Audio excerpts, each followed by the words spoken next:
Look at that, the last of the Welsh mountains. And who are these two here, look? Fine looking characters, aren't they? So, there's a little article in the Walking Wales magazine. And it's so bitterly cold outside, I've taken shelter inside of John's car. And I don't know where they've both gone, look. They've both disappeared. There's John. What hill today, John? It's called Moel y Gyrafolen, and it's a Dewey at the moment with a marginal 30 metres of reascent. So the idea is to go and survey it, col and summit, and see whether indeed the drop makes 30 metres. And it's bitterly cold outside. It's absolutely bitterly cold. Yeah, it really is. It's going to be... I could say it in other words, but it would be rude. It's going to be a fun day today, I think. So now, cheers, John. Now, Graham's somewhere. I'm here. Hiding around the corner. Oh yeah, Graham, you're right. Yeah, well, just about. Frozen, but apart from that. Any comments? Yeah, I'm cold. I want to get going. Yeah, it's going to be a good hill to survey today. I think we're in the right place. If there's going to be any sunshine, we might get it here. I can see one or two tiny patches of blue sky that are luring us on. It's going to be very, very cold up there because there's bound to be a breeze. So we'll need to find shelter. And I hope it's got 30 metres of drop, because I've done this before and I don't want to strike another one off the list. my Deweys will be going backwards. Well, cheers, Graham. And it's the northern Rhinogydd, isn't it? The area. It is. It's a very rough area of Wales. And many years ago, I did the ridge with one of our walking club, and we camped at the other end, and really, really enjoyable because it's rough country, and you feel you're in quite remote country, which you are, in fact. Lovely. Well, into them. Many thanks, both. Okay. Yeah, cheers. Okay. Thank you. So I may stay in the car for the day.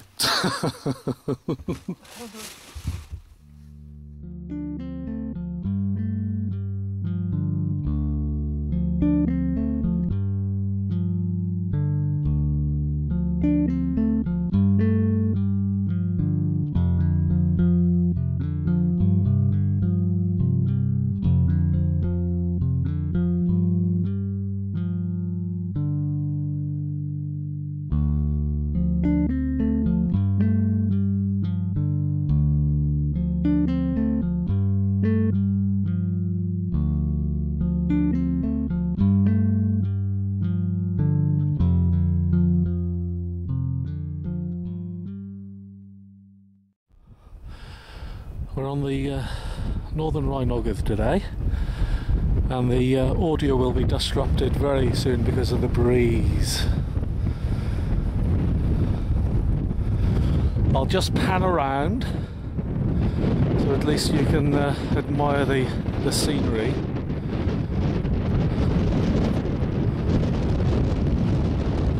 I'll take you over to the highest point. This is currently a Dewey.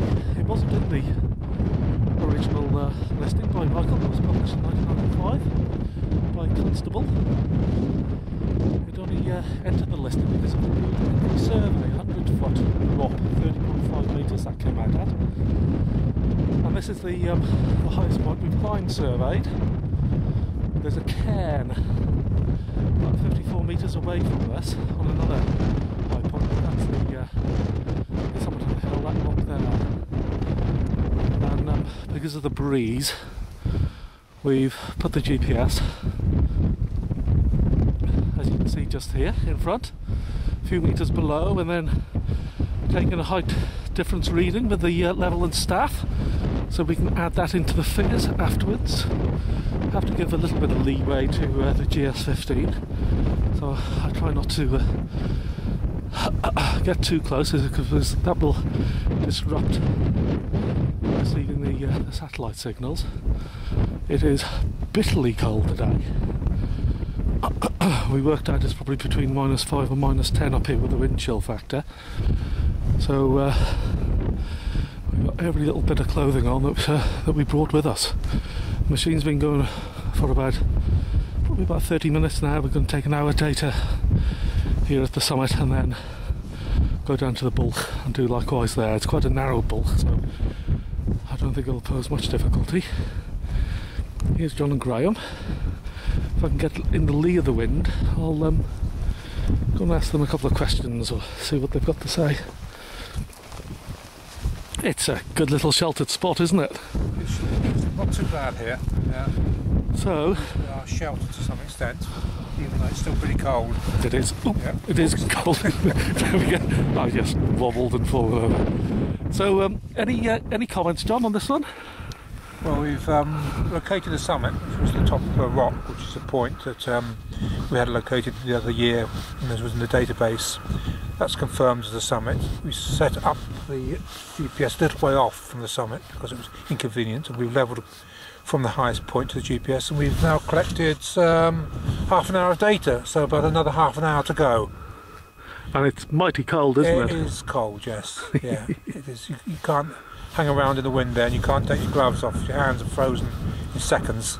Yeah. Well, cheers, John. Any other comments? I'll go over to Graham. Well, and, we'll do the half an hour, and then we'll pack up and we'll move that way down to the Col and get an hour's data there. Lovely. So it's not a bad day. It's clear. All the optical work's been easy. So it's really just the cold. This is the only limitation here at the moment. Okay, cheers, John. I'll just oh, spin around. I can't see Graham. It's down here, Graham. We have to just turn around. Ah, hello, Graham. Greetings, Mervyn. And you are wrapped up, aren't you? I Well, am wrapped up. I've got my buffalo on, I've got my paramo on over that, and then I've got a buffalo jacket over that. I've got 2 pairs of gloves. So I'm fairly toasty, but we're out of the wind here, unfortunately. so any comments to add to what John said? Not really on the survey, Mervyn. I think John has summarised it so far. Fairly easy summit to locate, and we've got the gear up and running. We've not put the summit itself. We've put it downwind a little bit for shelter, and it's now just a matter of waiting another half hour and then down to the bwlch and find that and repeat the exercise. But while we're waiting, we've got a panoramic view, which I'm sure you've already recorded. So there's plenty of interest out there, isn't there? And there's little breaks in the clouds, isn't there? There's blue sky appearing. There are, and you can see little patches of sunshine on the hills. Yeah, and living up to the forecast for once. It's exactly what they said, that anywhere in the west is likely to break through, and you'll get some sunshine. Well, lovely, Graham, thank you. I'll just take the viewers around, and you can see a little bit of sunshine breaking through down in the valley, and do a bit of filming later on.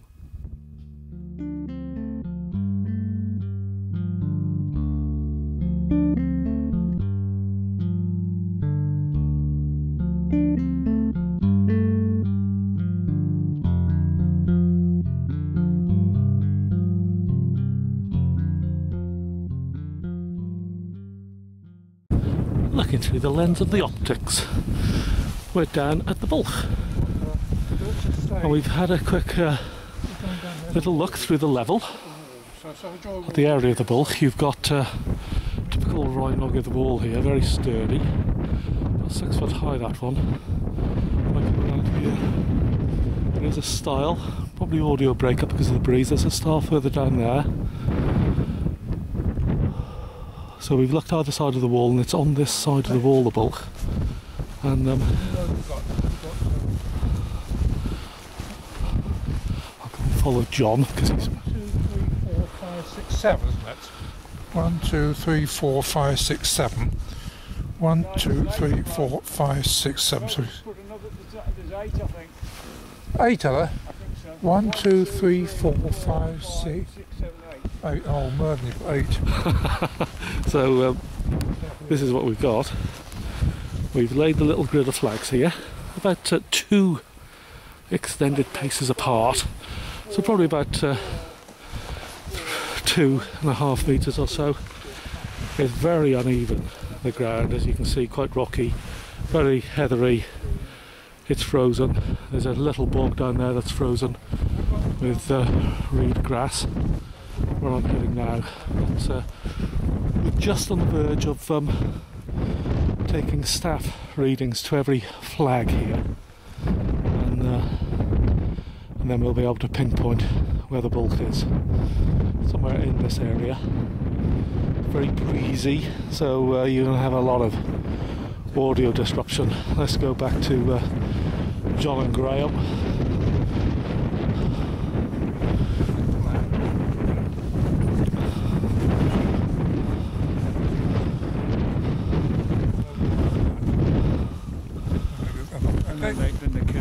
Yeah.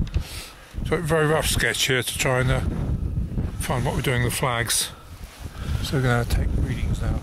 Okay. GS15, and that is a good few metres below the critical bulk. So I'll backtrack now and hope I don't fall over the rock. I'll expose my fingers operating the camera, and they are already bitterly cold, and I've only been filming for seconds. But as you can see, that's the way back up to the marginal Dewey. Moel y Gyrafolen, I think. Whether that's spelled correctly on the map, I don't know. That's the continuation towards Foyle Penolai. Very narrow gap here, very steep sided, so where John and Graham are, they're taking 10-figure grid references with their handheld GPS units. That is the position of the critical bulk. But we've had to put the GS15 up a few metres below the critical bulk. We've taken the height difference between the point where John and Graham is and where the GS15 set up. The reason for doing that is the sides here are so steep. If I show you up there, that you may not be able to get. It would affect the signals coming into the to the antennae. So here we go. Look, boys and the toys. Look. Boys with the toys. Boys and the toys. So, yeah, who'd like to say a few things? What we've been up to and everything else? And Graham, do you want to? What we've just been doing? Yeah. Well, I take it that you've just had a quick look round the col, so people have seen what we've come down to, and we've set up a grid of flags in this area that you see around you to find the position of the col, which we've done, and is just where we're sitting here. And we've set up a GPS some way away because the crags on either side of us are quite high, and potentially they're blocking some of the satellites in the sky.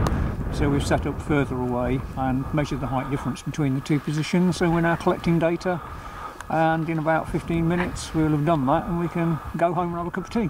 And it's still bitterly cold, isn't it? It's freezing. Absolutely freezing. I still got my 3 mega layers on, and I'm still cold. But where the handheld GPS units were, that's roughly the critical bulk, isn't it? Yeah, they're actually on a boulder, and the bulk is just next to it on the ground. Yeah, that's quite right. So which you located and plastered with flags a while ago.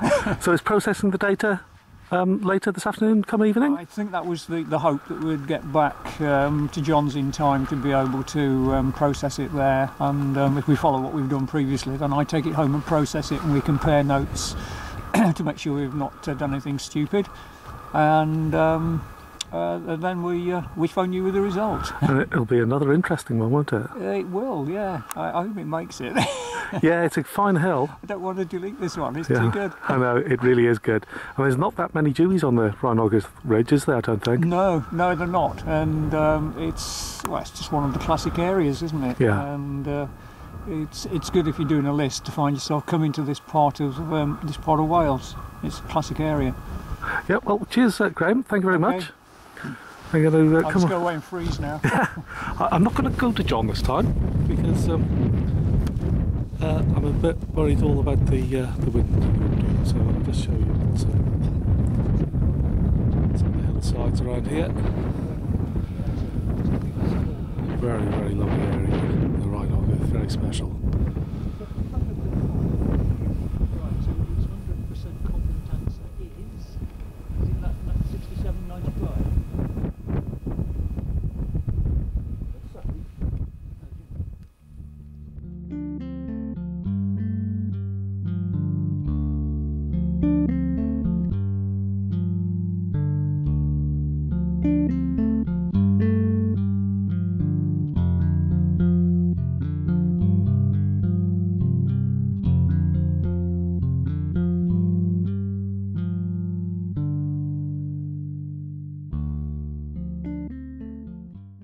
This is the survey result of Moel y Gyrafolen.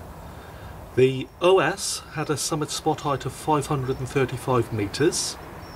On Harvey maps, the summit was the same height, 535 metres. We took an hour's worth of data with the GS15, and the accurate heighting of this hill came out at 536.75 metres.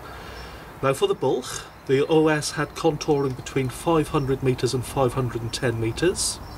Harvey maps, very interestingly, had a spot height of 506 metres. Now the GS15, the accurate heighting of the bwlch, came out at 506.64 metres.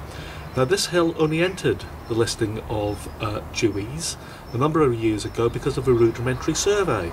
And that rudimentary survey came out at 100 foot, which equates in metric measurement at 30.48 metres. Now Harvey mapping, the spot height on the summit and the bwlch, give this hill 29 metres of drop. Now with the GPS measurements of 536.75 metres for the summit and the bwlch 506.64 metres, it means that this hill has a drop of 30.11 metres, and therefore Moel y Gyrafolen retains its Dewey status.